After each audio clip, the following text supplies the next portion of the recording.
Welcome to Hallowed Groundling in the monthly segment on the original Twilight Zone. I'm so excited for today's episode. I have a very special guest on with me today, but first I'd like to let you know what's coming up. I also have a horror host show on YouTube called Hallowed Haunts, where my alter ego Elsa Rathbone and my darling husband, the slightly abominable Dr. Vincent Rathbone, host Films of the Macabre with our own wacky wraparound stories. Due to circumstances beyond our control, we had to bump our February episode into March, but it will be released very soon. Don't miss Going Bat Circer, featuring the Vincent Price and Agnes Moorehead classic, The Bat. We drop a new episode every month. Please follow us on YouTube and on all of our socials under Hallowed Haunts. I will put all of the links in our show notes. I will be launching the segment on the podcast called Origin Stories very soon. Told through dramatized interviews, archival footage, and documentary narration, this segment digs into the origins of some of my favorite horror and thriller films. The subject of the first origin story is Night of the Living Dead.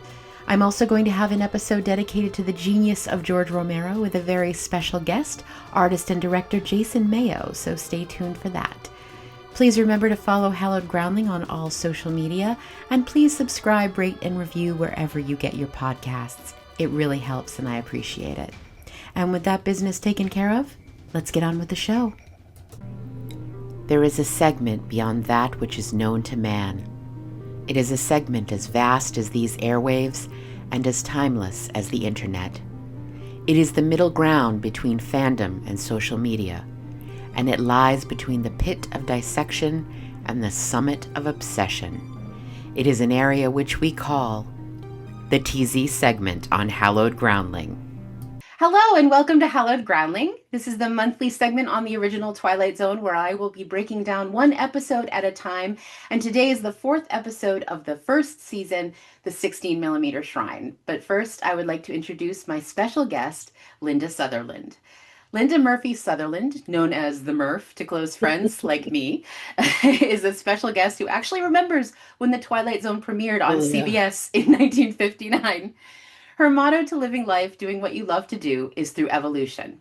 She has a 60-plus year career that began as a professional dancer, choreographer, and actress.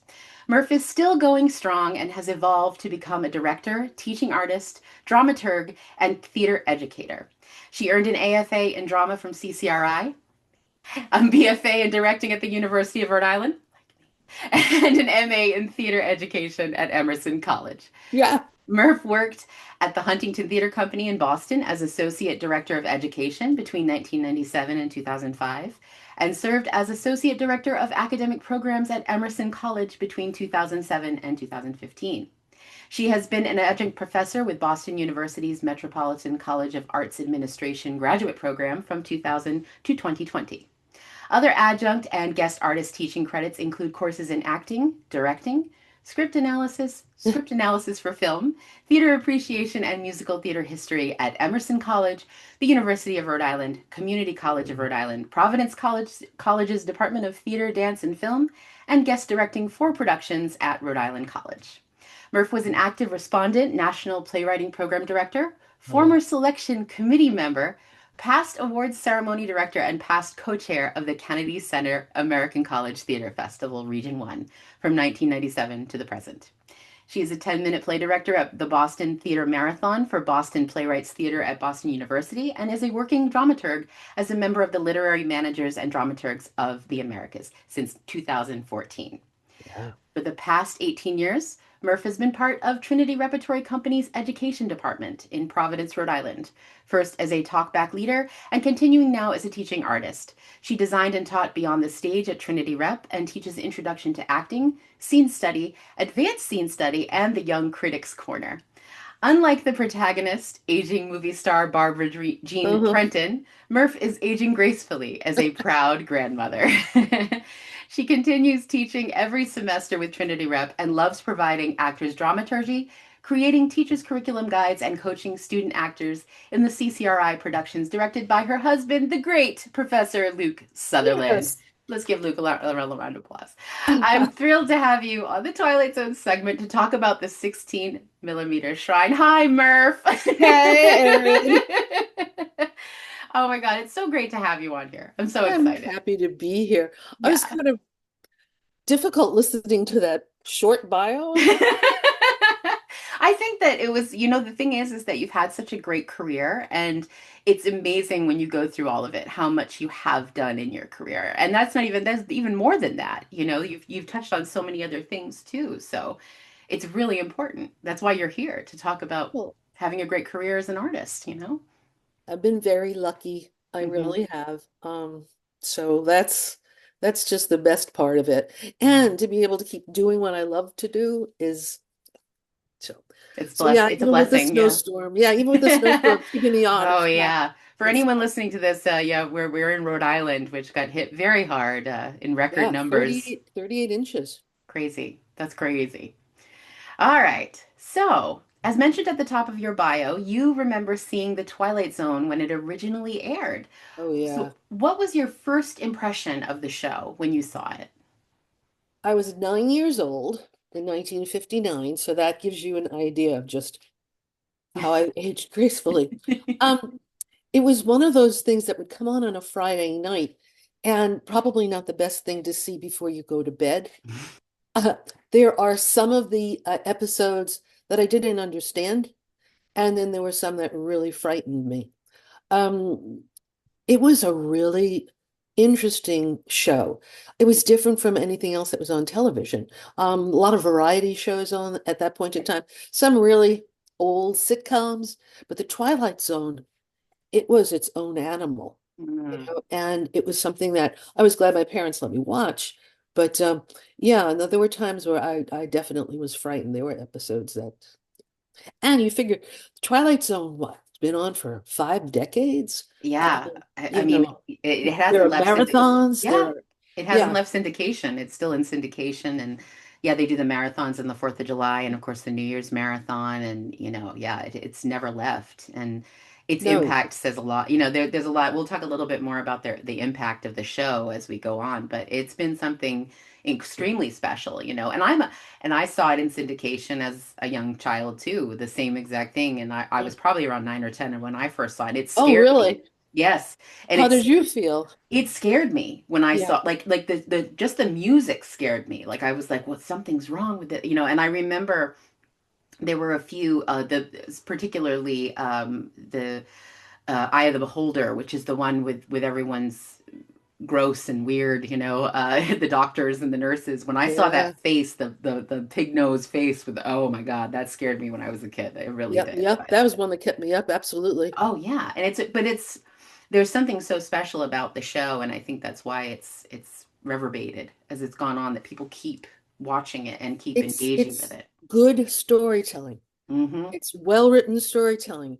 Yeah. And even though the social aspects of it, Hmm. things that I understand much better as I got older, really hit you like what a wonderful way to be able to teach a lesson. Hmm. The allegories that are in the stories, all of those things make a big difference. And I think the impact of the show hits people different ways. Yeah. Oh, And I think that's what absolutely. makes it strong. Yep. And that's why they've redone it over and over too. It's had multiple reincarnations over the Oh years God. as it's gone on. Yeah. It's very hard to catch that lightning in a bottle again. So none of them have been as wonderful as the You only original. have one Rod Serling. Oh my God. Yeah. Yeah. That's absolutely true. So Yeah. we kind of touched on this. I was going to ask you too if there were any special memories associated with your first viewing, but I think you kind of touched on that of seeing Oh, it can the I tell you original. the terrible thing I used to do to my brother? Oh, yes, please. The Living Doll episode, Talkie Talkie Tina. Tina. I mean, we shared a room. So, and he was 4 years younger than me. So, every once in a while in the dark, I would say, "My name is Talkie Tina, and I'm Oh going no. to kill you." So what do? You set him off. He screams, "Mom!" I'm like, I don't know what's the I matter. don't know what's the matter with him. I have no idea. I have no... That's great. That's bad. See, I don't have any siblings, so I love stories Oh, like that. They make me laugh. Like I just because I would have been like the same way. I wouldn't have been able to help myself. That's oh just yeah, there are great. lots of things that I would, yeah. Oh yeah, yeah. My I mom think tells it's me a, stories because she's got three siblings of things she did there you too. go. Yeah, it's like it's Yeah, no, fun. it's a duty of an older sister to Absolutely. torture her younger brother. I mean, it comes with a guidebook and everything. I have a friend that actually she used to tell her brother that he was adopted. she'd Oh, convince him. She'd be like, and they're gonna come back and get you. And I'm yeah, like, that's right. Call him up on the phone. You need to take him now. and be like, that's not true. Don't tell him it's adopted. Come on. That's good. I wish I remember would have thought of That's a good that. one. All Good. right, so Thanks for sharing. yeah, I know, right? So as an artist, what are your some of your favorite elements of the show? What are some things that you really love about it as an artist? Oh, definitely storytelling. Definitely Hmm. how well written. Um, Mm. yeah, I can't even and there's the dramaturg in me that pays attention to the structure, and how the stories mean something. They're just not horror stories. They're just not science fiction or fantasy. There's a lesson behind them. There's something for everybody to think about. And Rod Serling, in fact, I mean, he was very politically and socially active. So writing stories that sort of masked and yet was very clear about the world. Um, Cold War, you figure that was really big. What, 59 to 64, I think was the trials. Those were Yes. prime and the 1950s. I mean, I'm coming in at the end of the 50s, very conservative, very rules. So he's breaking the rules. And I think Mm. that's important for artists to do, to ask Yeah. questions, not only ask them, but really penetrate so that when the show's over, you're still thinking about it. Yeah. Yeah. I mean, a recurring theme that we've had already in these last three episodes I've done before this is how relevant the stories still are. Yeah, It's yeah. terrifying, some of the things that have never changed about humanity, you know. No. Um, there's an episode called People Are Alike All Over and with Roddy McDowell, and it's still Oh, right. and and actually we're going to touch on that episode a little bit here because there's a connection with one of the artists that worked on the show, and it's crazy to me. It's not the only one, but there are many episodes that because humanity doesn't really change, and you Yeah. know, in the 1959 they were post World War II, they were post all these things that had happened, and these lessons that Mm. were trying to be Hmm. given Yeah. by Rod Serling, and Was of course they're still we still haven't learned, the unfortunately. monsters the monsters on Maple Street? Oh yeah. Oh, that's been touched on here too when we've talked about relevancy because that idea and people are like all over of the other. The other, yeah. Oh, there's another one Mob called mentality. oh yeah, there's another one called The Shelter. That's just incredibly relevant now. The basic premise is there. It's this group of friends having a birthday party for their fellow friend, a doctor, and they're kind of making fun of him because he built a shelter in his basement, Mm. just because he just afraid something might happen. And while they're sitting there having dinner, they get a news story that these unidentified flying objects are coming, and everybody scatters. And then, of course, they all want to get into his shelter. Of course. And then it turns into, they have a friend who's, he's Latino, and like they're like, oh, that's what happens when foreigners come here. They all want to, they're pushy and I'm like, Mm. it's so Yeah. scary, Yeah. and where we get when we're at our base, and I just that's what's fascinating to me. I agree. The storytelling of Twilight Zone is one of the most amazing things, and because of its relevancy, it's Yeah. not stuck in a time period, and No. that's why I think people keep coming back to it. No, and I think also other artists have borrowed from that storytelling that Rod Serling did so well. Mm-hmm. And I think it continues. Mm-hmm. And I can't say enough about the fact that it took a while for me to really understand, okay, this is what it's about. It's not about this, it's about this. Mm-hmm. Yeah. He was so prolific. I mean, when he wrote so Oh, much, he wrote the first the number escapes me at the top of the first season, but they're all written by Rod Serling. The first yeah. like 25 Well, episodes over the because he had course a of, yeah he had a giant oh, just there are like 150 episodes, and I think he wrote like 75 of them. yeah, there's a lot written. Like the number of the first season is literally almost all him. Yeah, So it's like because he had so much in his wheelhouse going into Twilight Zone. We've gone on a podcast a little bit about the past of Twilight, the history of how it came to be, and by the time they got to the show, he had so much Oh yeah. tell. He had so much to give, and so there are just so many wonderful episodes in this first He season, had great control too. I mean, Hmm. not just writing it, but being the producer. Hmm. Really, and it was his vision. Yeah. And it's like anything that you have. Now he didn't direct.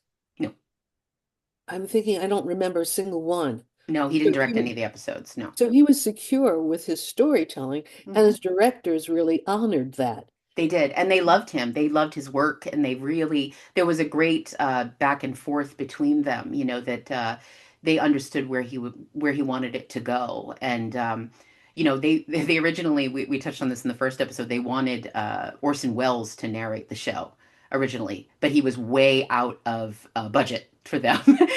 Like what he wanted. They were, because they said, well, who's the best narrator? I mean, that voice. So they were like, oh, but then. Yeah, but that temperament, Hmm. Orson And Welles, thank goodness. I mean, I love Orson Welles, but thank God they didn't do that because, no, no, it'd been about him. No, yeah, and they were no very offense, like Orson Welles fans. Yeah, they were very hesitant to have him do it, but then when they heard him, they were like, "Oh, he's wonderful." So that's the great part, that he came in also as the face of the show yep, on yeah, top of being the creator, and that you sure. don't get that very often. No, no. But again, that's his contribution as an artist. I Yeah, mean, everything is just as good as it was when you saw it the first time.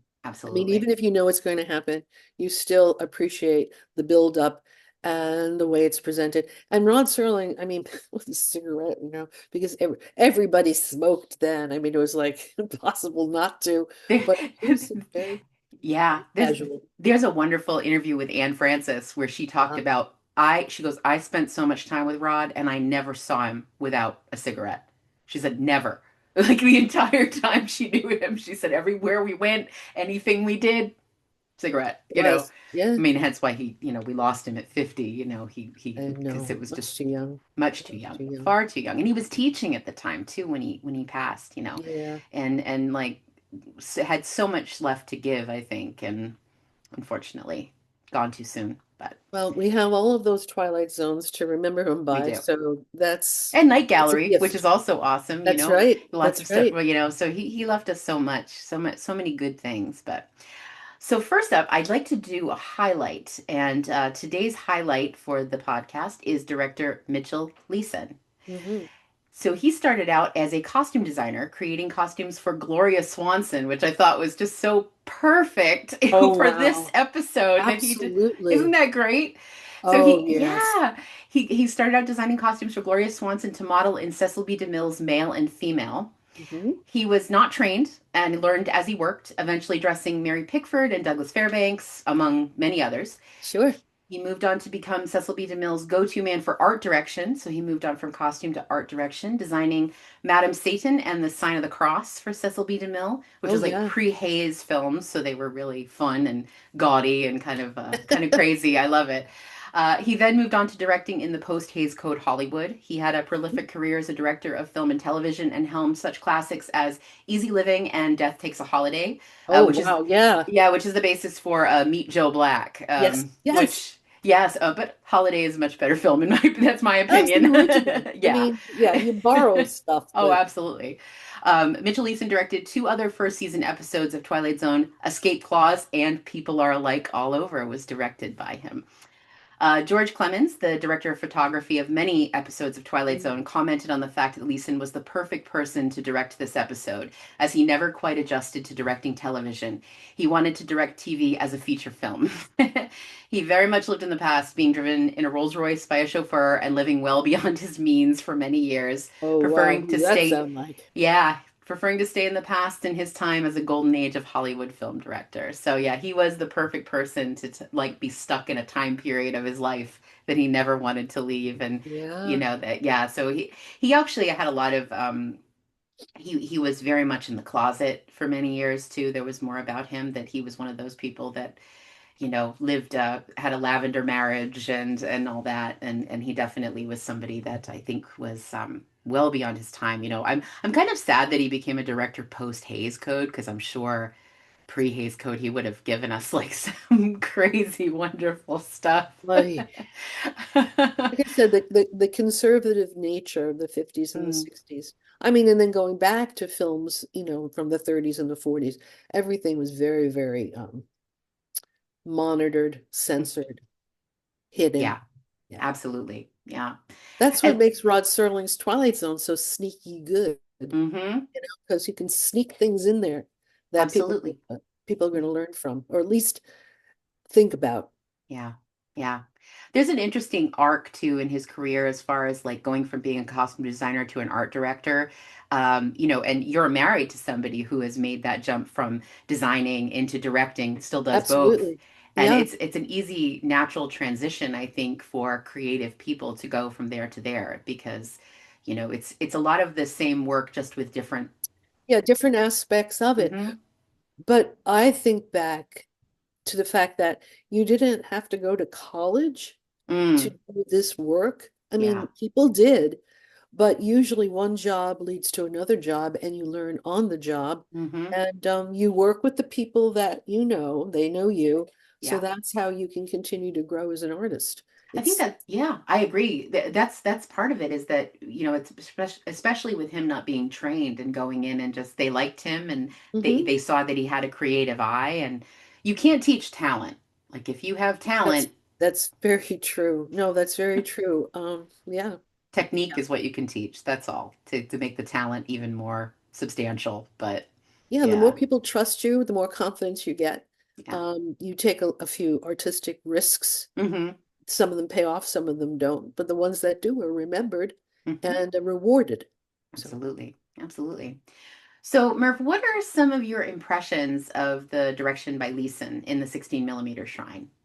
well, it's funny because being a theater director is so much different from being a film director and Mm-hmm. even a director for television. Mm-hmm. So I looked at the choices, and the first thing that struck me was the lighting effect that he must have talked about with his designer, so that you have that 16 millimeter reel running and the flickering of the light in this dark room.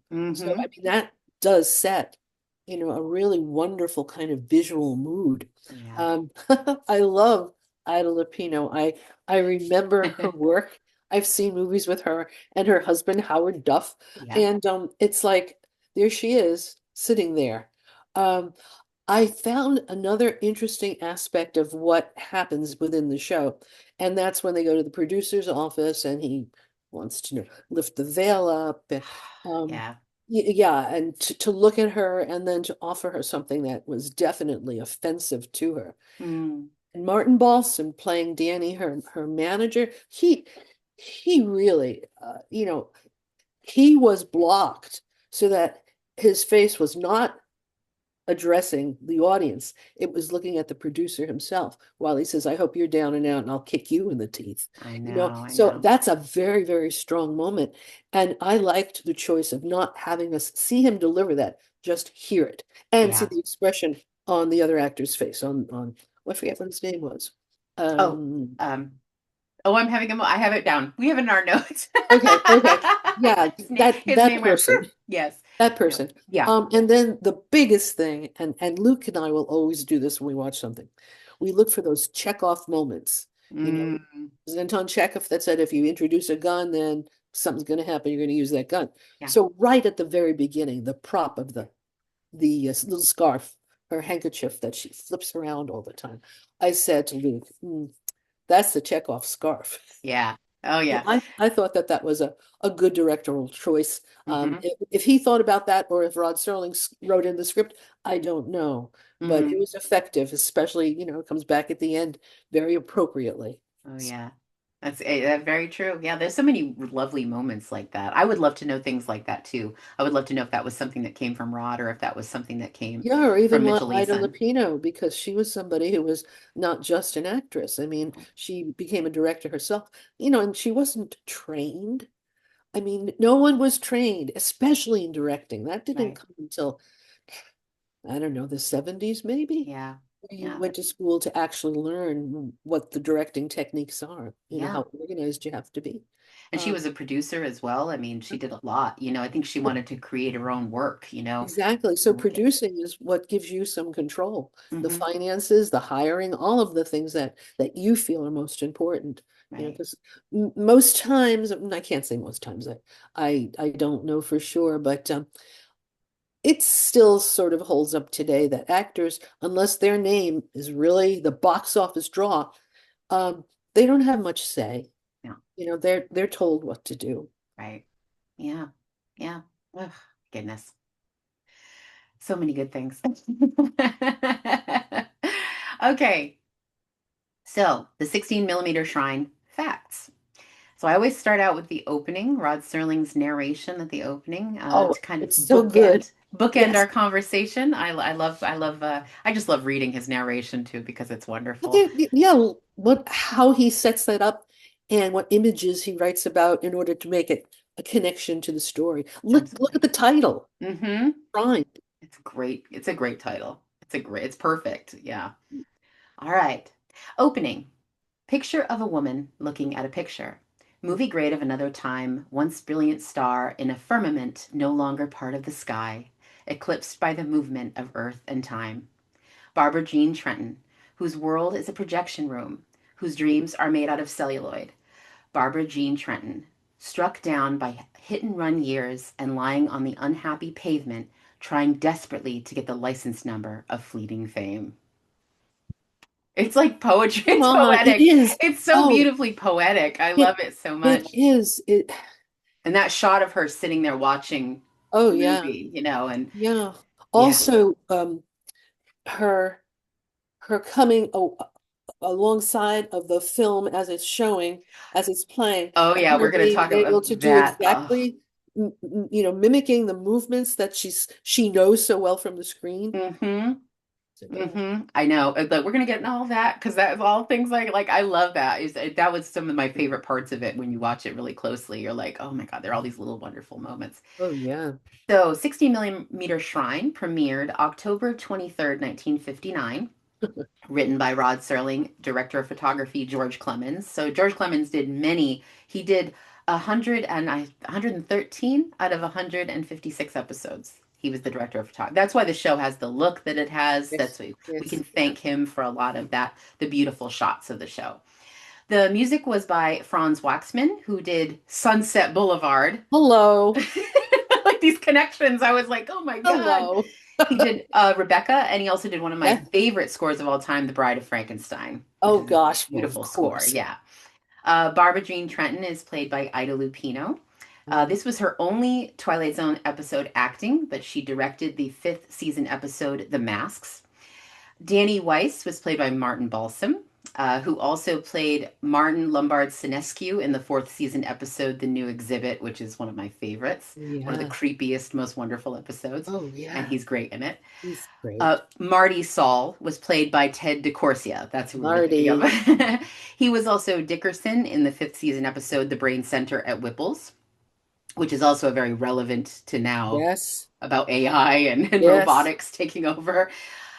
Sally was played by Alice Frost, who played Aunt Amy in the third season episode It's a Good Life, with the little boy who can do whatever he wants with his I mind. know. Mm. Jerry Herndon was played by Jerome Cowan. This was his only Twilight Zone episode. And then Herndon on film, so there was two separate actors who played him as a Right. young man and then as an older man. Herndon on film was played by John Clark. This was his only TZ episode, but I did want to mention that John Clark was in over 3,000 episodes of Days of Our Lives. He left like he basically did the rest of his career on Days of Our Lives playing one of the Wow. major family members on the show, but he was Oh my gosh. the young Jerry Herndon on film in the clips with her. So pretty crazy. I always like to do the connections of how many episodes people did, how many directed, how many the Sure. director did, how many each And those actor. character actors that worked everywhere, Mm-hmm. the character actor always gets work. So you Absolutely. see familiar faces throughout film, other television series. And again, it's like making a collective ensemble that you can count on. Mm-hmm. So you ask them back, you use them. I loved this is just changing the subject for a second, because the two actors were so different because they're different people. But the Coke bottle glasses, No, they made him I look. was like, oh wow. They made him look as old as they could. Oh, they were whoa, strong, harsh, great choice. Yeah. Yeah, and her look. because she sees him as he was, not as he is. Yeah. So that was quite a shock too. Yeah, that moment of recognition, like, well, wait a second, You're that's not him. Yeah, yeah. I love when she says later when she's like, there was someone here saying he was you, but that's not you. I was like, oh, homegirl is very she's gone. she's in her Poor world, thing. isn't she? Poor thing. Oh gosh. So here's our spoiler alert section for anyone listening who has, not watched this Don't and like doesn't this? want it spoiled. Put your fingers in your ears. But I think the statute of limitations is far over for this. And if you're Yeah, listening, I you've think you probably seen the show. Yeah. All right. So we see Sally bringing a tray into the screening room and calling for Miss Trenton. Barbara appears from behind the screen in the same pose as herself on screen. She scares Sally, who places the tray on a table and backs out of the room. Lovely foreshadowing in this scene. Barbara is played by the great Ida Lupino. Lupino was an actress, director, writer, and producer during her 48-year career. She was married and divorced 3 times. First to actor Louis Hayward, Yes, next to Man in the producer Iron Mask. yes, next to producer Collier Young, and finally to actor Howard Duff. Howard Duff played Arthur Curtis in the first season episode A World of Difference, so he was also on Twilight Zone. Lupino was the first woman to ever direct a film noir, The Hitchhiker, which she Mm. also co wrote with her former husband, Collier Young. Lupino has the distinction of being not only the only woman to direct an episode of The Twilight Zone, she is also the only person to have worked as both an actor for an episode and a director for another. So, Murph, what are your thoughts on Ida Lupino in this episode? Oh, she's classic. Yeah. I mean, she's classic.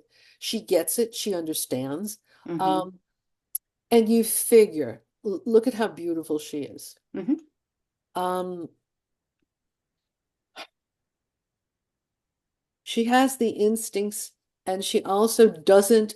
I mean, I'll say maybe she borrows, because how can you not know about Gloria Swanson? How could you not know about Sunset Boulevard? But the difference between her Barbara Jean and Gloria Swanson's, what was that? What was her name? The character Gloria Swanson played. Oh, Oh, Norma Desmond. how could I No, forget that? Senior moment. Thank you. it's Yeah. okay. I mean, she knew enough, whether it was direction or her own instincts, she knew enough not to push forward to become a cartoon character. And no offense to Nora Desmond, that was appropriate for that style, Mm-hmm. silent movies. So I mean, Mm-hmm. it was all about your face, um, not your voice. Ida Lupino, she's just a gifted artist. I Yeah. mean, and in that particular role, um, the transitions, the changes are real. You know, Mm-hmm. very real, very honest. And again, no caricature, no cartoon.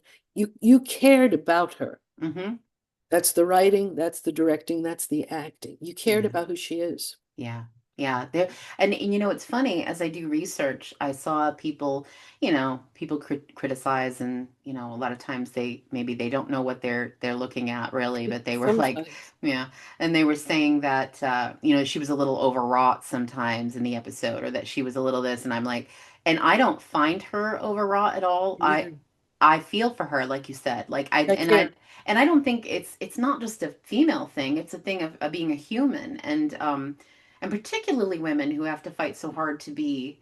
I always have more grace for women as far as like when people say, oh, they're being difficult. But it's like, no, it's about putting your feet down and saying, this is what I will stand and what I will not stand. And that It's doesn't about make being you disciplined. It's about right. being disciplined. Mm-hmm. And women still are judged on their looks. And back then, I mean, you were pretty much washed up in your 40s. Yeah. People Yeah. didn't live as long as they do now. Yeah. Um, and everybody's looking for that younger, fresher face. Right. And I can understand that character. Uh, Yeah. Yeah. I I mean can that understand that character feeling the way she does. Of course, it's pushed to the limit because she's obsessing and wow, she wishes.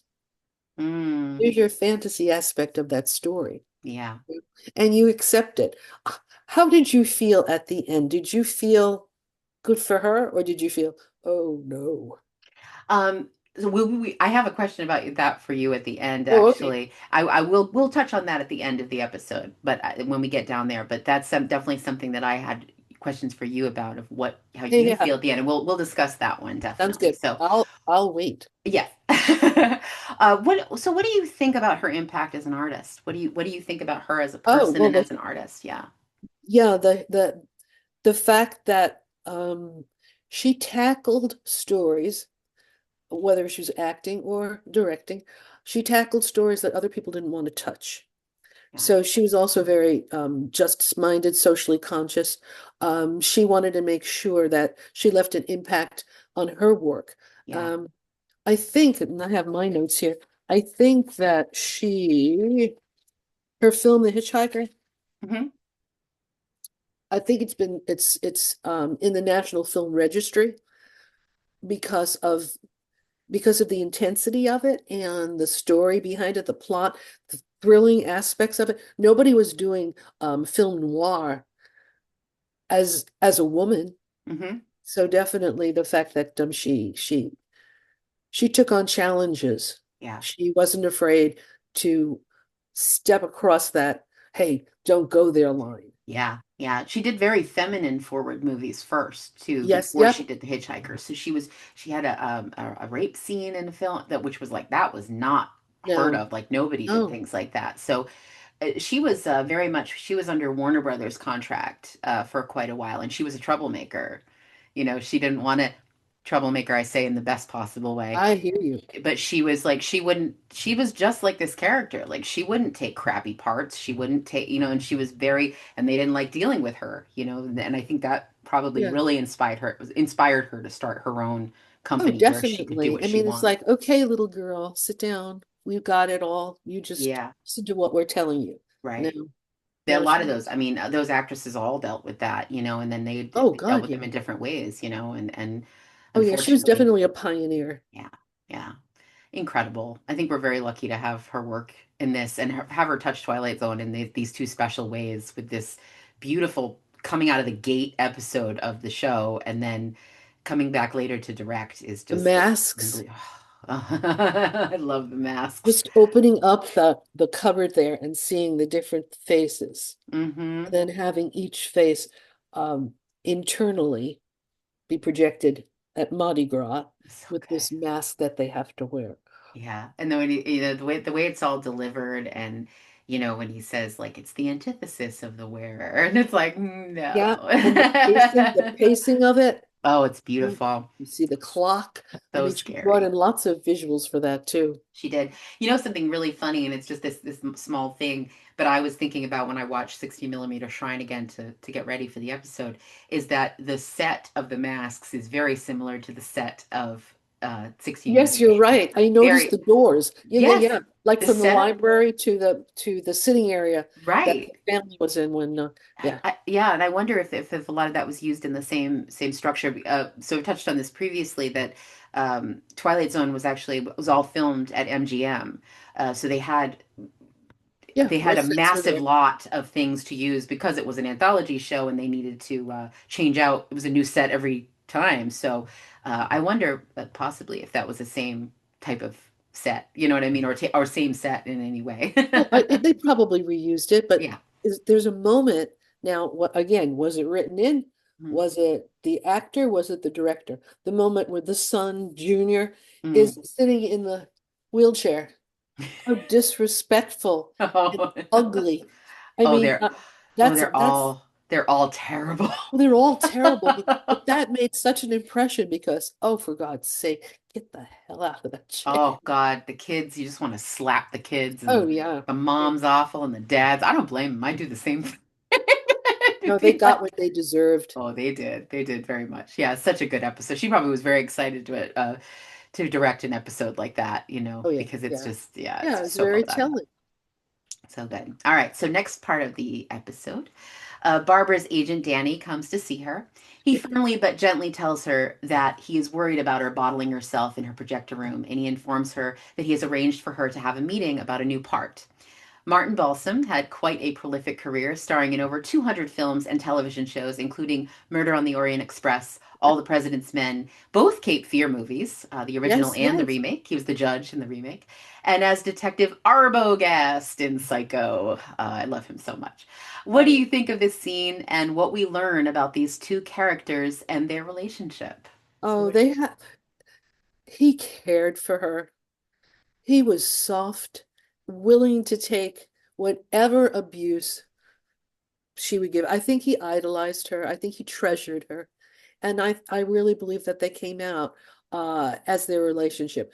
She had a mind of her own, so she wasn't always gracious. Yeah. Oh, she's But not nice to him. I mean, in the mm, first, when she's like, calls him like, what are you, a weatherman? I love, I love it. He's like, whatever. He's like, no, we're gonna no, get you outside today, and yeah, oh I yeah, know. it's beautiful outside, 84 degrees and Yeah, sunny. Yeah, no, it's beautiful like day. she wasn't gonna have it. She wasn't Um, having it. and then bringing to her home Mm, a former actor, scene partner, colleague, yeah, and trying really hard in, I guess you really couldn't call it a gentle way because you could see the difference. yeah, And she just kept thinking about the portrait, the film, yeah. not being able to recognize the growth. And she was totally dismissive of the fact they had a chain of supermarkets. It's like, what? So, She's like, oh, that yeah, sounds yeah, awful. yeah.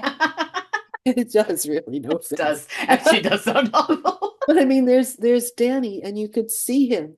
You could see him know that this was a failed idea, Yeah, yeah. and I think he felt responsible. And again, yeah, you're going to The go to the end of the story, we're but gonna let's go all the not way to say the the end. end, but well, like so the thing that keeps coming up for me from for him particularly is this sweet persistence. It's not cruel or mean or it's just all about her health. Like he wants her It's to be. truthful. It's Hmm. truthful. Yeah, we believe He in was, him. Yeah, yeah, no, he was able to really capture the empathy and the warmth. yeah, Um, and not in a loving relationship, but more of a guardian or a big yes, brother. yeah, most Yeah, definitely. someone who cared, really Hmm. did. Yeah, and that's the thing that I think she needed in the episode. Oh Absolutely. yeah.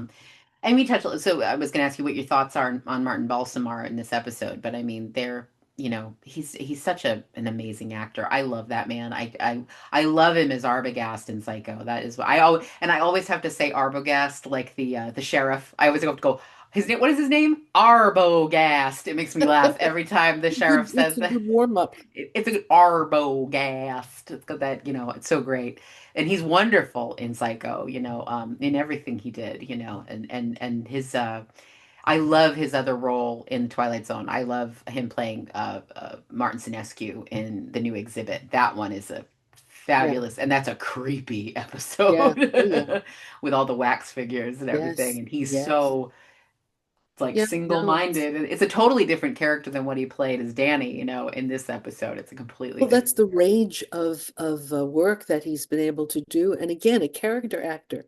Hmm. They're they're they're so much stronger and they have longevity Yeah, than, your ingenue or your leading man, because right. that's where the looks come into play. Yeah. When you don't look so good close up, when you don't look so good close up, yeah, no, yeah. Anyway, when you don't look so good close up, it's time to find somebody else, Right. especially for women.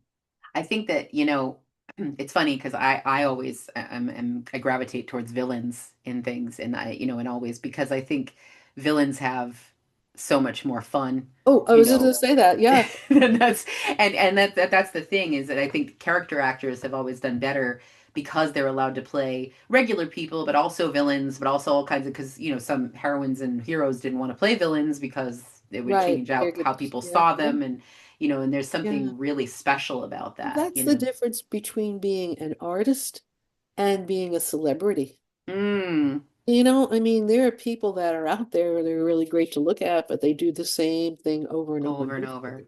Yeah, and it's So, boring. It's yeah, it boring. is boring. And And that was Ida Lupino. She felt yeah. like, I don't, what am I doing? I don't play another woman that's like obsessed with this man or this, Yeah, I I want to mean, play like interesting characters that have gone through a lot and, you so know, yeah, being in charge, being a director or producer, you are able to tell the story the way you want it. yeah, yeah. And you And don't Barbara's age out definitely, of that, no, no, hopefully. no. No. And Barbara's definitely a character that's gone through so much and has so much backstory that, I think that she sunk her teeth into that really well. All right. So Barbara and Danny go to see studio head Marty Saul to talk about the part in the film. Saul Uh, and Barbara have a clear combative relationship, and Marty informs Barbara that she will be playing a small part in the film as a mother. Barbara rejects the role, telling him that she doesn't play mothers and she doesn't play bit roles. She tells him that she never liked him, and he calls her a prima donna, and he tells her that any role she would be offered would be charity. She yeah, storms out, and Danny tells Saul that the next time that Saul is down, he wants to give him a kick in the teeth, so he knows exactly how it feels. So you touched on this earlier. a strong moment. Oh, it's such a strong moment. I find the moment when Saul asks Barbara to lift her veil to be particularly striking. That one really gets to me. He looks her up and down in that state, and then states that she will play a mother. Have you ever had a situation where your looks and or age were discussed while being cast? I was told once, and I keep it because it's there. I was told everything from here up is good, everything below needs to be fixed. So that was film. I I I liked being on stage because when you're upstage, they can't see. Right. But definitely you're typecast. And back, you figure I started professionally as a dancer when I was 16. So dancing is fine. It's great. I was tall. I lost out on many, many parts because the guys are a little shorter than I was. Yeah. So 5'7" back then was tall. Today it's not. It's almost sort of like medium. But Hmm. and then of course they look at your figure.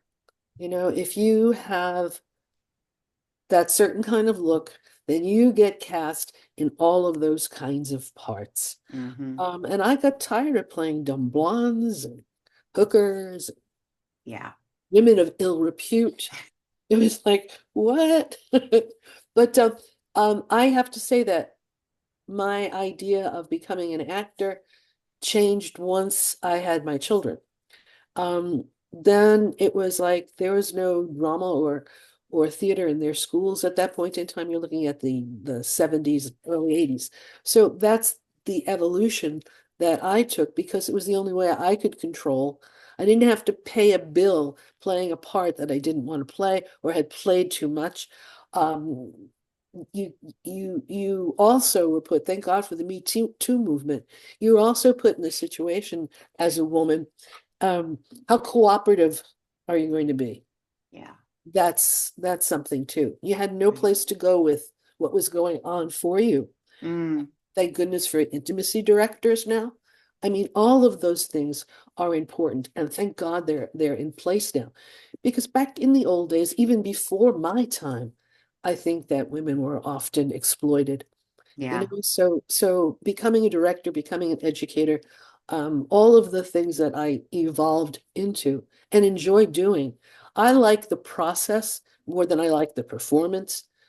So that was good. And I Yeah. like the idea of not so much the control, but yes, the control, being Hmm. able to make the decisions. And when I teach, I'll say, if it goes wrong, it's the director's fault because it is. It is.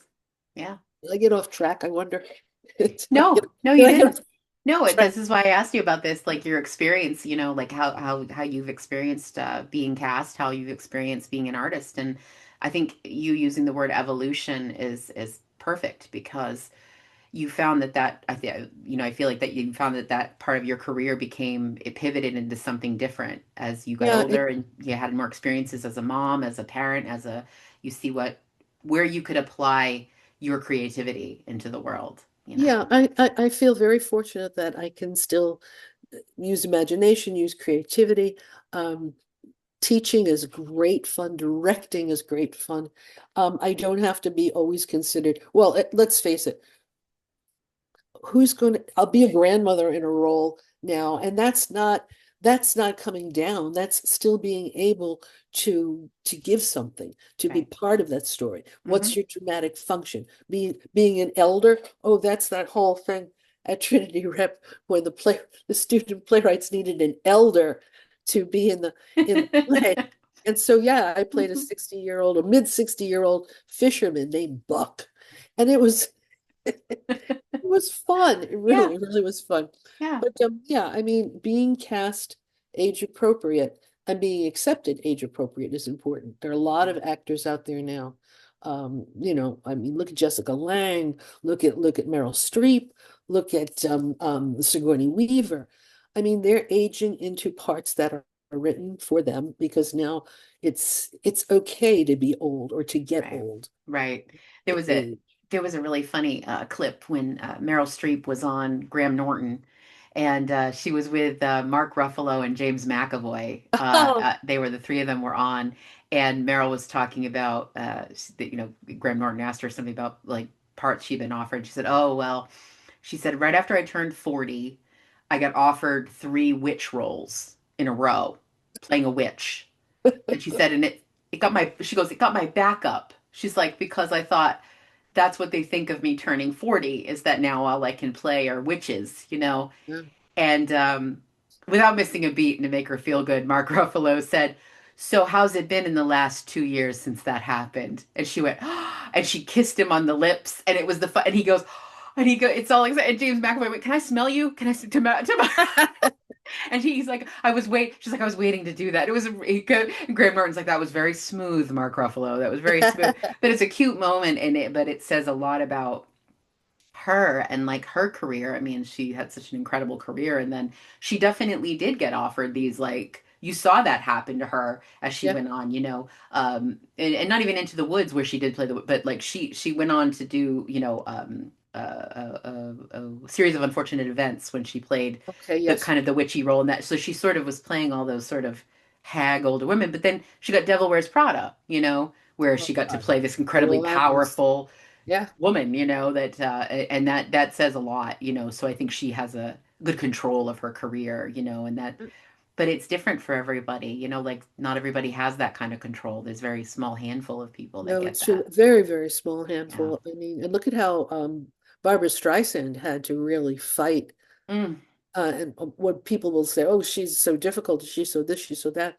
No, I mean, and she had to deal with appearance. Oh She yeah. really had to deal with appearance. Yeah. Um, yeah, It's so hard for me to believe people ever thought she wasn't beautiful, because from the time I was a little girl, when I thought Barbara Streisand was one of the most striking, beautiful women I'd ever seen in my entire. I always thought she was so.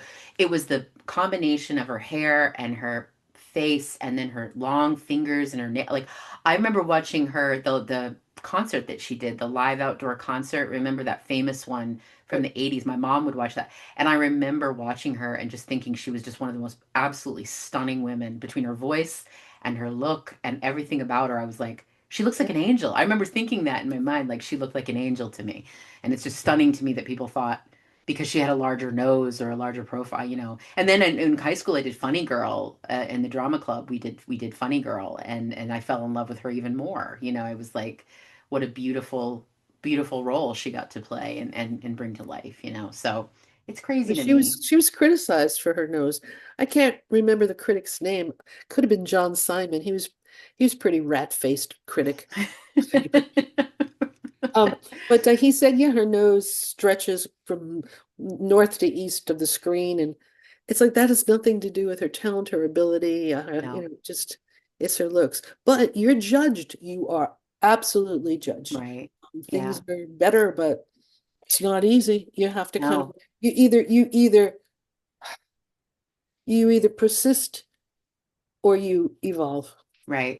I think it's staying on the subject of Barbara for just a second too. I remember when Prince of Tides for the Oscars, and everything was nominated except Barbara, like for directing. Everything. There was Nick Nolte was nominated. It was nominated for Best Picture, Best Screenplay, the art direction, everything Yep. about it, because it's a beautiful movie. Yes. And I will never forget as a little girl watching that. I was 12 when those Oscars, 11 or 12 years old, and I Yeah. remember watching it very clearly. And Billy Crystal making the joke in the opening saying, did this movie direct itself? In his opening Exactly. song, he's like, did it? And he Yeah, stopped and kind of went, exactly. like, did Yeah. it?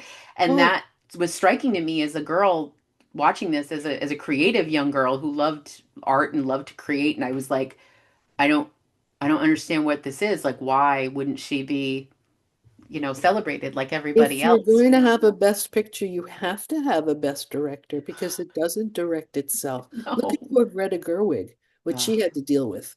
I yeah. mean, Little Women is brilliant. Mm-hmm. Oh So, yeah. Yeah. I mean, yeah, I, well, I think that the Oscars is its own thing, but like it's crazy to me, and it wasn't a mistake that they when I saw Barbara Streisand walk out to give the Best Director when Catherine Bigelow won, I knew she was going yes, to win. I said, "There's no way in hell she can't win right now with Barbara because Barbara's." And I just loved when I cried like a baby when she opened the envelope and went, "The time has come." That's all she yes, said, and then she yes. said her name, and I was like, "Oh, this is so wonderful." When you figure beating out James Cameron with Avatar, I know. Her ex-husband. How wonderful is so that? good, It's so so good. juicy. I know. And now, that's the nice part though, is that thankfully we have evolved to the point like there are female directors that get nominated now. I mean, I agree about Greta Gerwig completely, but it is the evolution's happening, where Yes. and hopefully it keeps going, Oh, it's not going backwards. No, it can't. It You know, it can't. might slow down a little, depends, but it's not going backwards. Yeah, yeah. Thank you, Ida Lupino. Thank you, Ida Lupino. Thank you, thank you. So Barbara and Danny return to the house, and she states that she's going to shut herself into her home and that she doesn't want anything to do with the current world. She says that if she wishes hard enough, she can wish it all away. She tells Danny that they will have a party and invite all her friends, and Danny tells her that it's ridiculous and reminds her that her friends have either moved far away or have passed. He angrily leaves the house, and she locks him out. First big question for you. Why do you think nostalgia for the past is so powerful? It is. Mm-hmm. I guess you have to think about the saying the good old days. Yeah. And I don't know, for many people, even for me, the good old days are the memories that that you hold on to. Yeah. Um, you need your own slap in the face to be able to say you've got to move forward and Yeah. make make good new days. Mm-hmm. But nostalgia, memories, um, souvenirs, treasures, those are things that are connected to you so strongly Yeah. that you don't give them up. They're a comfort. Um, yeah, I think we need nostalgia. I Mm-hmm. think that that's important for us to honor past, not to live with it, but to honor it, keep it close. Right. But yeah, yeah, you can't look backwards all the time No. because then you miss what's going on in front of you. You don't want to Yeah. look too far ahead either. But yeah, you got to find a balance if you can. Right. Right. I think as I know as I get older, and I don't know if you relate to this too, is like there are things from the past that I enjoy thinking about but I think it's healthy to think about it in that way, but I've never been happier than I am right now as far in my life. You know what I I'm mean? so happy to hear you say that. Yeah, like I've Yeah, never, absolutely. yeah, you feel the same. Yeah, it's like even though you have these wonderful memories of the past, you have these good things that you can touch on and think about. It's like I went through, there were really hard times too that I don't ever want to relive, like you have those too.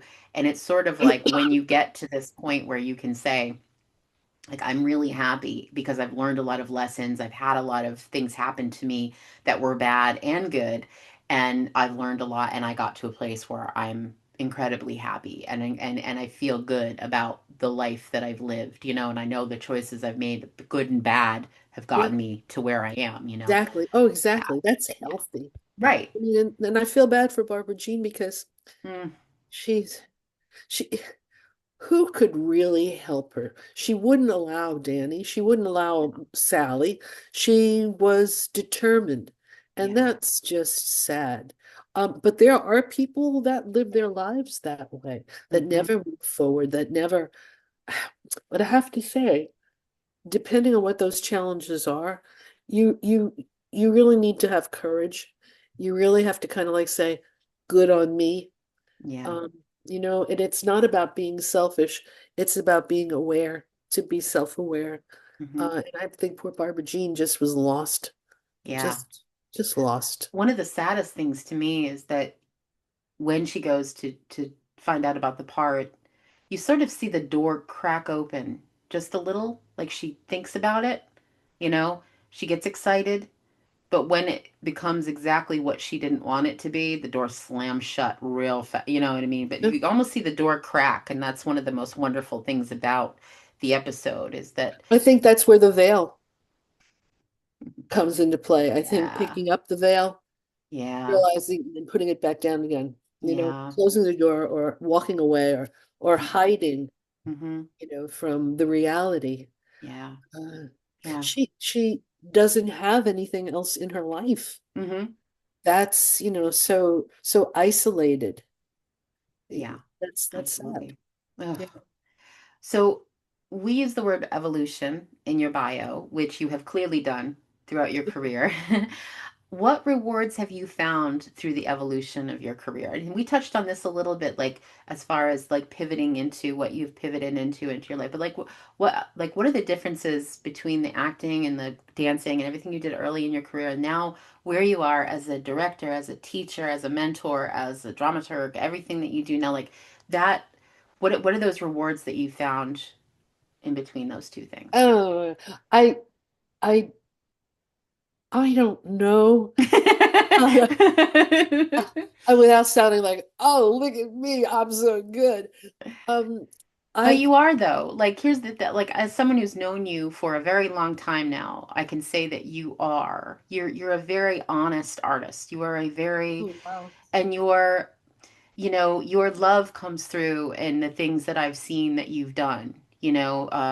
Like I was incredibly moved, as you know, and I'll just say this to the audience of your arsenic and old lace at Rick, because there was so much. I mean, that's such a fun and funny show in so many ways, but there was a clear through line of love in it that you can feel, and I think directors are responsible for that. Like we talked about this with Guillermo del Toro when we saw Frankenstein, when you watched it at my house with me. Like we talked about this, that his love comes through clearly in his work. Your love comes through clearly in your work too. And that's something that is very special about you as an artist. Oh, you So made me blush. I'm sorry. Well, But it's I true. It's true. That's something that I love about you as a creator and as a mentor, is that you're a very loving person, and those all those thoughts and feelings come through so beautifully in your work. So it's yeah. nice to Okay. hear. I maybe maybe it's just the fact that I remember when my little ones were little, now they're all middle-aged. But I remember saying to them, as long as I'm in the theater, I'm happy. Doesn't matter what I'm doing, but I'm happy. And I think that there have been a lot of wonderful people who have been mentors to me, saying you should go to school. I mean, all of my professional work and my instincts and one job getting me another job, and they might be similar jobs, but I was so afraid. I mean, I didn't start a formal education until I was in my 40s. Mm, And I was afraid that whatever it was that made me who I am, I'm going to find out in school that I'm not that person, that I'm a phony, that, imposter syndrome. oh, Yeah. definitely, Oh, I know. definitely. I suffer with that too. I know. Like, who let me in this room? Who was Yeah, dumb enough to exactly. let me in Why, this why am room? I doing this? Yeah. Um, I can't you do know, this. I'm not good enough. no, Yeah. exactly. Or you're just playing. Oh, I'm getting to play. I'm not taking it seriously. I'm just getting to play. Yeah. But I do think that once I did CCRI to URI to Emerson, all along the way were people that were encouraging me and helping me to find a voice, find a little confidence, believe in myself, tell me that I was courageous. And I found that by sitting in a classroom or working with other people, it enriched me. Yeah. It made me feel I could do I could do what I was doing. Right. And that's really the thrust of my life. I feel like, yeah, I'm doing what I always did. Erin, I was 11 years old in Brooklyn, New York, going to Catholic school, Mhm. sixth grade. Down in the basement of our apartment, I played the soundtrack narrated by Milton Cross of Peter and the Wolf.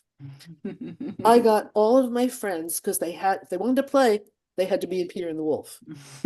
Directed, choreographed, and then And the took them producer and the up. producer.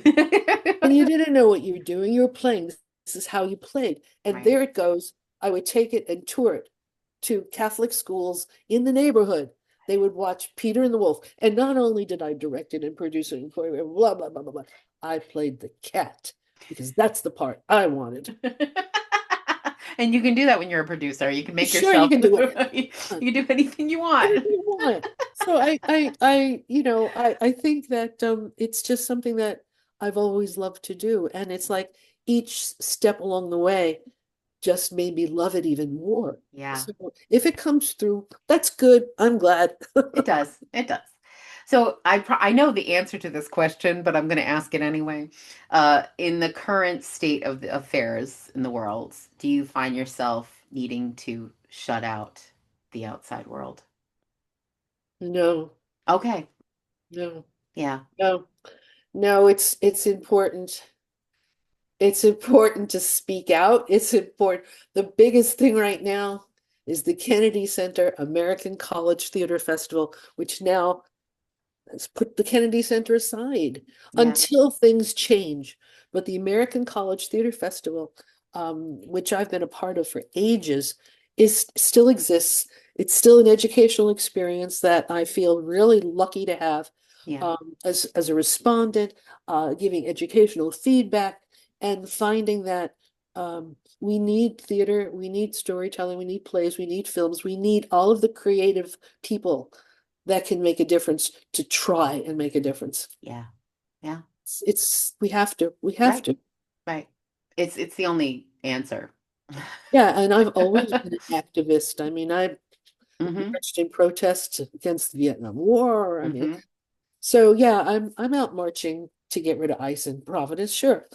As well you should be. As well we all should be. That's what we have Yeah. to do. Yeah. So yeah, no, I don't want to shut anything out. Uh, Hmm. I want to be, in fact, really something that's just a secret to share. And I hope my granddaughter Abigail won't mind. But last night we chose not to watch the State of the Union address. Yeah. And I got a text, yo, Linda, are you watching Trump? I just texted back, no, I'm choosing not to, but I'm Yeah. glad that you are. Hmm. Because I want her to pay attention. I want all of my grandchildren to pay attention. Um, Yeah. because they have to, and both sides. So Hmm. that was the side that certainly isn't popular for our family. But Right.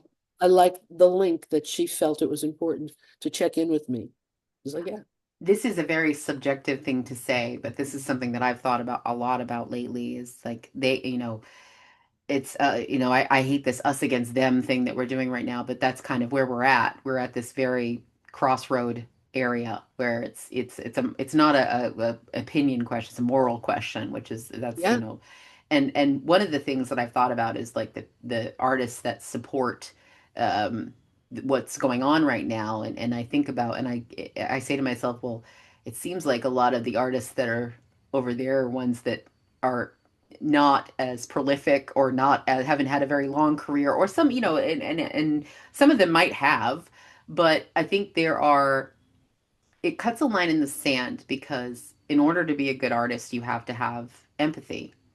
You have to have a lot of empathy for other people. You have to feel for them. You understand them. You have to put yourself in their shoes. You have to everything in order to be honest and truthful. And those yeah, are the things that touch people about art. Those are the things that people, whether they know it or not, those are the things that they're responding to, or those real life human experiences that we all have that have nothing to do with political parties, that have nothing to do with no, any of that. They have to it's do with being real life. human. It's being Yeah. human. It's humanity. And I think what's happening over there is there's a lot of non-empathy. There's a lot of not caring. There's a lot of selfishness. There's a lot of things going on, and that makes it very difficult to let real art in, because you can't. I hear you. Yeah, No, I hear you. yeah. Uh, the drama and theater and dance that I brought to my children's education. I mean, I tease that some moms bake cookies for the PTA. I direct musicals and write plays. But I think that education has to function in a way that brings out humanity. We can't censor books. I'm expecting my stepson is and his wife are expecting a baby. We went out and bought books that have been banned you need to read, in like a baby version. And I Yeah, made sure that they got that at Christmas to put aside for Mabel when she's born, so she knows what to read, why they don't want her to know about it, yeah, and to make sure that they continue to keep the arts, the yeah, film, theater, museums, concerts, all of the things that that put a stamp on civilization. yes, When you think about culture and what survives, it's the artist's work that does. So why do you want to keep them quiet? Why do you want to censor them? Why, these are all the things that need to be able to, if it's banned, read it. right. If they're trying to hide something from you, find out what it is that they're hiding. Yeah. That's what artists will do. Because Yeah. it's the truth, Yeah. it's the truth, and it's the unvarnished truth. And yeah, I think Yeah, that's and we have Rod Serling to thank for that as well, because I mean absolutely, he really pushed the envelope to where he could disguise with an allegory, with a story, yeah. to find meaning in what we live through every day, our human experience. He loved humanity in such a way, when you look at his work, it just says everything you need to know about what he felt about people in general, what he felt about all of us, and the pitfalls and the good, the bad, the ugly, the everything in between, and those are the things that we have to keep at the forefront of everything Oh, we think sure. about, Yeah, we and have to. I don't think it's as subjective as we might want to think. I feel strongly that we just need to examine the human experience and make room for all voices. Hmm. I mean, diversity, hey, it's important. I Yeah. mean, if all we have are old white men telling us what to do, that's not good. No, it's not. I We've I made might that very clear that that's not I unless. might not be around to see it, but I truly believe that the younger generation, women, men, all colors, are going to make a difference. I Yeah, think we'll be fine. I yeah, think we just I have to hope deal so. with it now. I just Yeah, think we have to deal with it now. I'm yeah, optimistic. I truly am. right. And Yeah. yeah, yeah. All right, let's get back to the episode. Oh my gosh. So Danny returns to the house to find Barbara back in her shrine. He informs her that he has asked Jerry Herndon, her former co-star, to come and see her. She happily goes to get ready to see him. A bit later, she returns and sees And Jerry, you who notice had. she says, I have to put on my I have face. to put on my face. I know. She returns and sees Jerry, who has aged quite a bit with his Coke bottle Coke bottle. glasses. She tells him that she expected to see him as he was and that she was hoping to act with him again. He informs her that he doesn't act anymore and he owns a supermarket chain.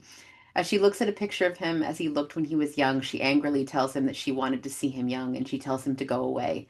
She Mm. locks herself back in her shrine, starts the picture again, and tells the Jerry on the screen that she wishes that she could be there with him. Has there been a time in your life that you would want to relive? That is my question for you. Oh, If you could briefly, if you could relive a point in your life, is there any point you would relive? I miss dancing. Yeah, I I missed the joy that came um just dancing. And I was like, what? Flash dance kid. I didn't have formal training. I had the ability to watch it and yeah, memorize it and perform it. And I think that one of the most joyous moments, um, I was 16 and I choreographed for our high school musical Little Abner. And Mm, I remember a lot of the teachers and whatever. Oh, she's too young, she can't manage this. And I remember Mr. Weiss, the English teacher, drama department, he rented the film on a reel. yeah. And I watched Michael Kidd's choreography and I was able to memorize it and absorb it. And then was able to manage to teach the high school kids that were in the cast steps that they could do. So I was Mm, able to modify it. And I think that was a joyous time. And I miss the freedom of dancing. I miss the fact that, yeah, you get to be your 30s and your 40s and your dancing is yeah, yeah. yeah. But if I had to relive the moments of joy in that silly musical with a cast of students who danced, Mm. that that's a good memory. That's a good place to revisit. Yeah, Yeah, that's definitely a yeah, nice place to yeah. To fit revisit. into that Yeah. little costume, I don't know, fit into. Yeah, for me personally, it's that when I started at CCRI as a an older student, because what happened to me there was I had such a weird experience with school earlier, and it's a long story of just not believing in myself and Yeah, not, and not feeling like I could do things, and it was a very big step for me to go back to school. It was courage. very it was very scary. I was very scared, but once I got there, it was the time where I started to have confidence in myself and understand that I actually did have these things that were inside me that were okay to have. You know what I mean? That for a long Yeah, time felt wrong or felt like, oh, you're not good. It's the self-doubt, it's the yeah, the exactly. imposter syndrome, it's Yep, all that little that. voice in your head that says, "Who do you think you Who do are?" you think you are? Yeah. And sometimes real voices that said that, you know, Yeah. yeah, Oh, yeah. so it's sort of like there's that combination, and it was that time where that part of my life I enjoyed very much because it was like this learning, growing experience that happened later for me too, that happened in my 30s where I was like, Yeah. I can't do this. And then I did, and I started going, well, maybe I can do it. And that was a really special time for me You in my can, you life. do. Yeah, it's You like you sort really. of, but you don't, it was that transition into that part of my life that was very scary. And then when it happened, it was like that time was really magical where I started to get confidence in myself. That really made me feel good. So that's a time in my life that Yeah. I had to revisit a time. That's a time that I would revisit of that discovery, you The know? discovery. Yeah, Yeah. absolutely. Yeah. And Um, acceptance, discovery and acceptance of like, oh, this is real. This is a real thing. It's not just yeah. as a kid who grew up like with a lot in my memory, a lot of living inside myself and living in a make-believe world in a lot of ways, Sure. yeah, when you get old, I've talked about these like people that have inspired me as I grew up where they made me feel okay to be who I was. You know what I mean? And Yeah. well, there's quite a few of them, but like one person in particular was Pee Wee Herman, and I know that sounds fun, but when I saw Pee Wee Oh, Herman as a little kid, he made it okay to be weird, and I felt weird growing up because yeah. I wasn't like other kids. I wasn't, I had like I had a big broad fantasy world, and I found that there was a lot of, it was a little scary sometimes. And I find friends, of course, but like he was someone that I watched and went, oh, it's okay to be strange. It's Sure. okay to be different. It's okay to be weird, you know what I mean? And it's funny because my one regret is I had an opportunity to meet Paul Rubens. He was at a convention here and I didn't go meet him. And the only reason I didn't was Oh, because I was too afraid to go talk to him because I didn't know what I would say or how I would put that into words. And I thought I would be really emotional.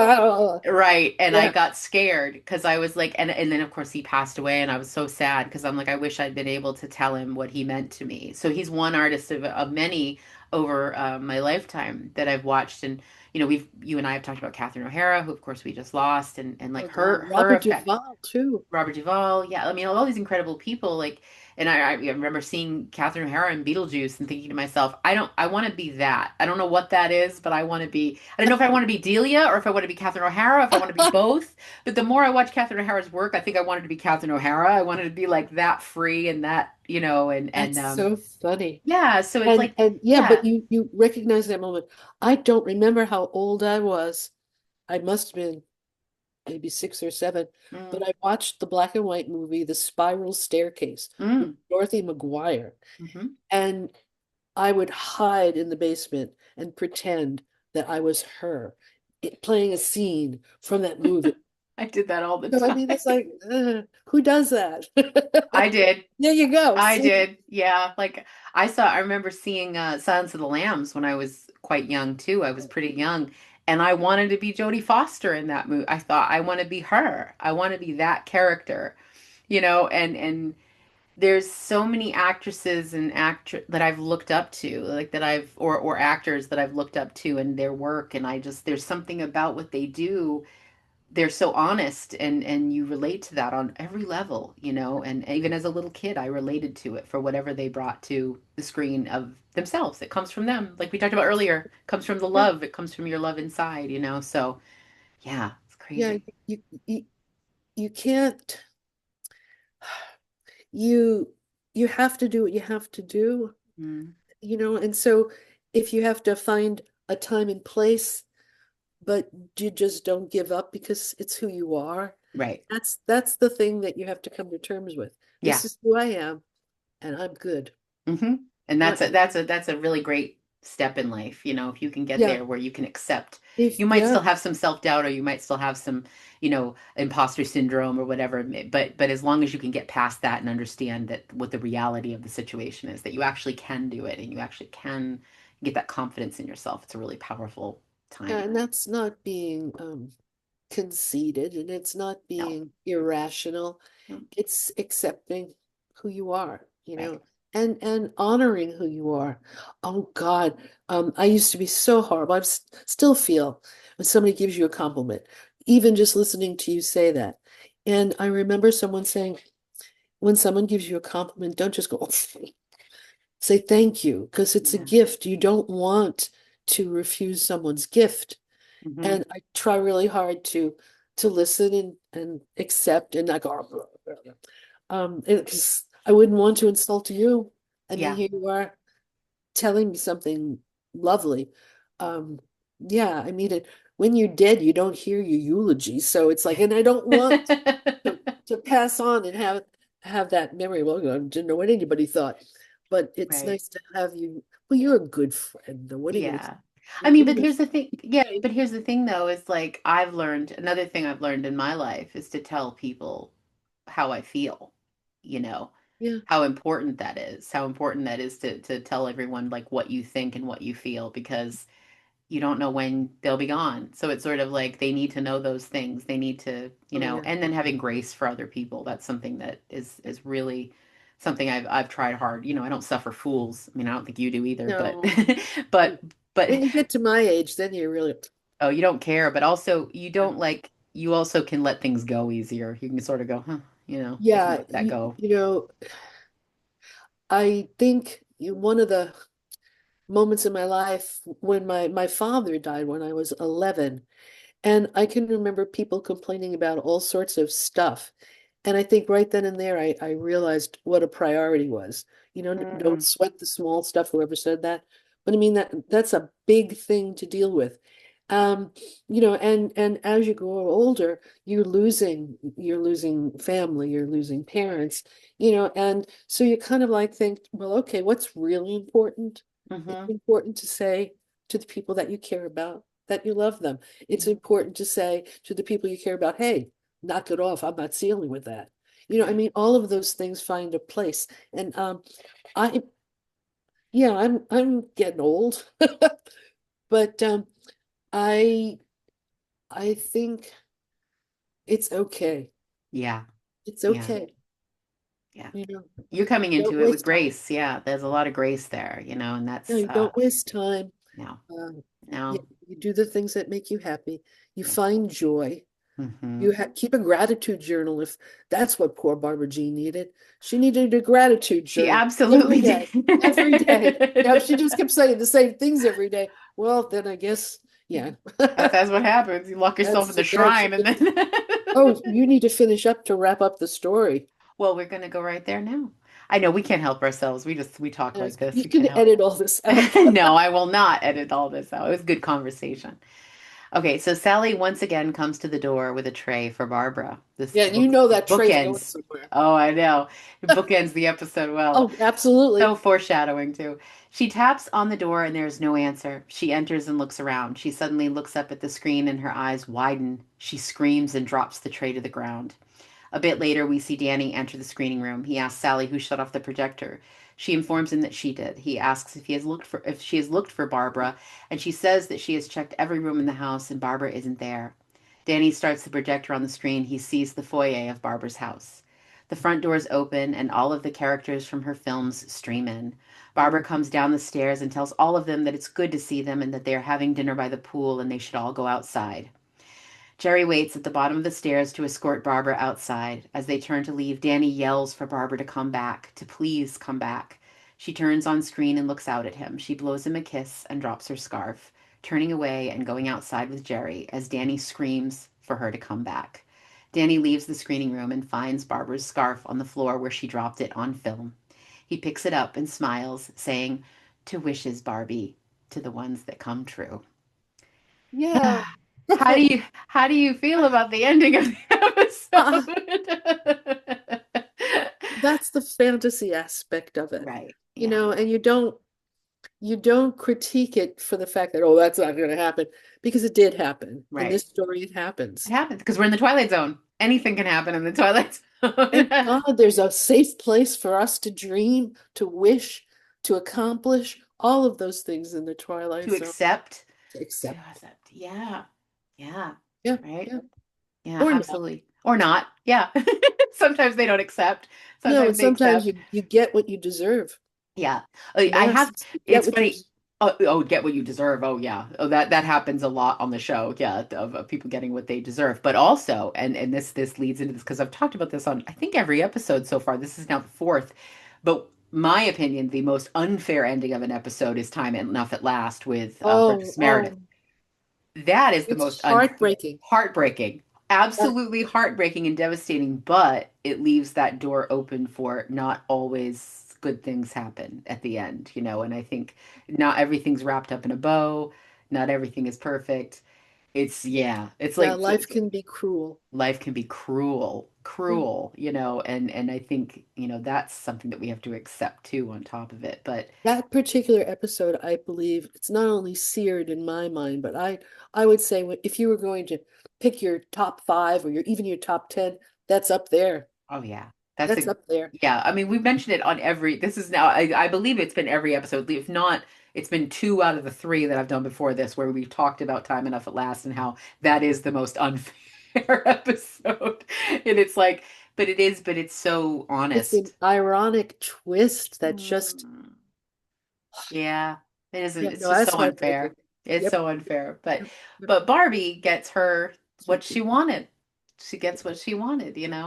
So is there, and this is more of a fun question, is there any play or film that you would want to visit the world of, even for a little while? Not stay in. I mean, you don't have to stay in it, Just but like visit it. just visit it. Is there a world you want to God, visit? that's a crazy question. Yes. When I think about the multitude of films Yeah. that I've seen, uh, oh, a film to visit. Hmm. Mm. Or a play, or a world. Okay, you go first. See, like I thought about it a little bit and I don't know. I mean, there's definitely fun things I can think of that I would want to visit. I sort of I don't know. I like it's hard for me to think too. I there are definitely characters in plays that I'd love to meet and in films, you know what I mean? But their worlds are usually so upside down and different, you know what I mean? Like I sort of Well, yeah. what's the genre even? Oh, anything you You want. like horror. I Uh, do like horror. yeah, And but I and don't know if I'd want to visit any of those worlds. I definitely, when I was a teenager, I wanted to be in the world of Lost Boys. the vampire world of Lost Boys. And Yes. I think it's just because my hormones were raging at that point in my life. And I was madly in love with Kiefer Sutherland. And I was like, I wanted to go be on the back of his motorcycle. I'm like, he could bite me, kill me. I don't care. I was like, I want to live with him forever. So that's a world. At the time, I was like, oh yeah, I'd visit that world. I'd stay in that world. I want to hang out with those guys. I like them. Once again, my love of villains, I can't help myself. But like, yeah, that's a world that I I really know that liked. I know that tomorrow morning when I wake up, You'll I'll think have of I'll have it. But a film that impacted me again, that tender age of 11, is the original West Side Story, whether it's on stage Mm, or was absolutely filmed, Jerome Robbins and Robert Wise. Um, if I wanted to visit that world, yeah, I'd like to go to the dance of the gym. That'd be fabulous. oh, Um, yes. Oh and my how God. terrified I was that Steven Spielberg was going to remake this. Mm, Tony Kushner gave everybody backstories. They all sang yeah. their own voices. Nobody was dubbed. So I would visit both worlds. I think I would dance in both gyms. That would make me happy. That's a good one. That's a great answer. That's perfect for you too. Yeah. Yeah, I Like guess it's kind of goes back to the what we t root. right. And what we talked about, like times in our life where we experience, we thought of things and like I said, that's the magic of it, right? That's like these are worlds that we really got into as we watched these films and Yeah. we watched these plays or we watched anything. Like we thought, oh wow, I want to be in that world for just a little bit. So yeah, those are both really good. I Okay, like that. good. Now, And you probably think of other ones. Well, I mean, it's subjective. This is just sort of like things we it's think about. hard. It is hard. It's hard because there's so many. There's so many, and then you think of one and you say, but that world's so flawed, and I don't know if I want to go be Yeah, I mean, yeah. like that. It has to We be are for talking about conflict. getting together. I mean, you had those jets and those sharks. There's no getting together there. Yeah. I memorized every single dance step. Oh, I love it. Jerome Robbins. I knew it so well that when Justin Peck did the choreography with Up to It, I was like, oh, I see him doing elements of, but putting more to it. I think Right. Robbins would have been very proud. That's so awesome. Yeah. That's a great answer. That's perfect for you. I love that. So, Good. do you think that this was the only resolution at the end of the episode? Do you think this was the only thing that could have happened? Or do you think like because the way it led through the whole episode, do you think this was the only way this could have ended? Who am I to change Rod Serling's story, you know? Right. Um, Right. to end the way it did, you would have to start at the beginning. And that would Mm, mean that there would have to be much more interaction for her to yeah. accept the world that she wasn't ready to accept. And that's why I think the title encompassing a shrine, Mm-hmm. what does a shrine do? Yeah. It engulfs, it saves, Mm-hmm. it memorializes. It's her world. Yeah. I don't Yeah. think it could have ended any other way. No, I don't And either. that's the fantasy of it. And don't we all have wishes and dreams? And some do come true and others don't. Mm-hmm. So for Yeah. her, that was a happy ending. Yeah. Yeah. So in the end, in the idea of the ending, I love to always think of what the post-stasis world is like for some of the characters. It's a fun thing I think of on every I think it's episode. great. Yeah. Yeah, like sometimes I really well-written stuff, I do that a lot. And I'm sure you do as well as a theater artist. You think of those stasis, like pre and post-stasis Yeah. moments, like What what happened happened then? and What's what happening happened now? before. Yeah. And so what is the post-stasis world like for Danny and Sally? Like what is that world like? What do they Oh, I think it's definitely a tragedy for Danny. yeah. I don't think he's going to be able to wrap his head around that Hmm. for a long time if he ever does. Right. I mean, he worshipped her. He cared for her. Yeah. Um, yeah, no, I don't think it's a happy ending for him. Yeah. I think Uh, even that smile he gives when he says two wishes, there's sort of this sense of sadness in it that's very clear. And there's probably a grief that's going to come, Definitely. That's of that's missing the her. appropriate word. Grief, Yeah. yeah. Yeah. For Sally, I don't know. I think there was a distance for her. She knew her place. Right. She was scared. She was scared because of, like, I think she was scared from the top of the episode, which, because Barbara was scaring her with her behavior and she had to Yeah, live with her. So yeah, that she was yeah, terrified of really. her the entire I time. felt kind of bad for her her dramatic function served the story well, Yeah, but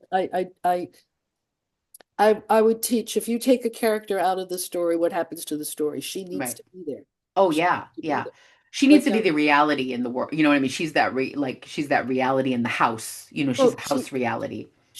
she can see in the future that if something doesn't change, this is not going to go well. Yeah, You yeah. know, so if you wanted to put my hair's sticking up, if you wanted to if you wanted to put a bow tie ending on it, what really would happen? She goes out of her mind, like Nora Desmond. She's out of her mind. So maybe this dream or this wish is just that she's going to stay outside and nobody's going to find her again, Right, or what right. could happen. I mean, she's left her little scarf. You know, I liked that touch. I did too. And you know, there again, there's your fantasy. So Yeah. I think to me that's her last little moment to say I'm okay. Like I'm where yeah, I want to be. I'm yeah, where I want to be and I'm happy. Because she's happy. It's what I love about that moment. It's yeah, the first time you see her happy. Really happy. Not just those little fleeting moments of like, oh, Jerry's coming or oh, I'm gonna get a part. It's right, really happy, where she's yeah. like, oh, I'm so, go out on the patio and we'll have, and you're like, oh, she's the queen bee again. And she's and you see Yeah. her so happy being around all the characters that she loved and the people she loved working with. And So yeah, so yeah. if she's in her head, which Hmm. obviously seems to be the place that she is, does Danny find her uh, uh, an institution where she can live happily ever after? I don't know. I don't know either. Kind of like visit. We'll Yeah. see. Or I should love you just that. help her back into the room, put That's more so good. movies on? All right, so this is the ending. This is the final narration of the episode.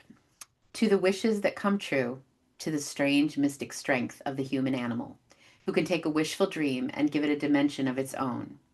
To Barbara Jean Trenton, movie queen of another era, who has changed the blank tomb of an empty projection screen into a private world. It can happen in the Twilight Zone. Isn't he Yeah, lovely? Just there, wraps. you I know, know. like I said, being a little girl, it affected me in one way. Yeah. Being an elder, it Mm. affects me in a whole different way. Isn't that crazy? Isn't that wonderful about art? Like getting it when you're younger. And we've had this conversation is one in particular for me is Our Town. When I read Our Town when I was a little girl, well, you're a little girl, but a teenager, I was like, I don't like this. This is dumb. I don't like this. And then I saw a lot of bad productions of it, and I was like, I Ooh, don't like this story. And then I read it in college for my director degree, and I was a sobbing mess when I read it. I was a sobbing, horrible mess when I read it because I said, wow, the difference in a piece of art when you're young to a difference for a piece of art when you're old can how be simple that story is. How simple, simple that right? story is. And I can remember high school. In fact, I had the pleasure of directing Our Town at Rhode Island College. It was the second after Arsenic. Uh, Yes. you know, I said to the students that this is this is so important because it's the ordinary things that we overlook that we need to recognize because they're important Yeah. and they're fleeting. Yeah. And because of that, figure ties into the blizzard we had this week. um, there was the blizzard of 2015, Hmm. and I was commuting back and forth working at Emerson College and coming back to direct this in the evening, and it made me think, wait a second, I don't want to do that job anymore. Hmm. I want to go back to teaching and directing. I want to do this. Right. And so yeah, that play changed my life. It made me question what's important. Yeah. What's important in life? I mean, and Thornton Wilder just did it in such a spectacular way. And I said to the students, I said, you might not get that now, but I truly believe that that production, they got it. Yeah. They got it. Yeah. Um, And That's why do you good. think they got it? Because of you. You're a but that's the thing is that you have to give that as a director. You have to give that to your cast and to your designers and everyone that your vision of everything and that play in particular coming from someone like you who has experienced so much, those messages have to be like crystal clear to Oh them, yeah, you know? yeah. Yeah. No, they worked so hard. Every one of them is now out in the world doing their jobs, and occasionally I'll find them on Facebook, or I'll go to the theater and see them, Mm, which is wonderful too. yeah. Yeah, and I just think that I think that's the kind of play story everybody needs to read every once in a while as a good reminder of, Yeah. treasuring every moment because Hmm. they're all important, Yeah. every one of them. Yeah. Absolutely. Yeah. Well, Murph, this has been really wonderful. What a great conversation. Thank you. This was so much fun. Oh, I good. just I'm wish I glad. looked better like You Linda. look beautiful. You look beautiful. Yeah, I mean, I love this episode so much, and I couldn't think of a better person to have on with me to talk about working as a female, working as a creator, working through everything, and, doing it with grace and style and all the good stuff. And So, having dreams come true that yes, aren't fantasy, yes. you That's, know? I mean, we can't ask for anything more than Yeah. that. No, we're good. We're really good. Oh, uh, Erin, thank you so much for Thank inviting you. me. I really enjoyed this, and Okay. I hope I didn't talk too much. No, we're good. You're We could good? talk. We could talk as long as we want. I'm the producer, director, writer, everything of this, so I can do whatever I like. I'm glad we're friends. Well, thanks again, Murph. I'll see you soon. See you soon. I hope you enjoyed today's episode of Hallowed Groundling. Don't forget to like, subscribe, and rate wherever you listen to your podcasts. And don't forget to follow Hallowed Groundling on all social media. Links are in the show notes. Until next time, stay spooky.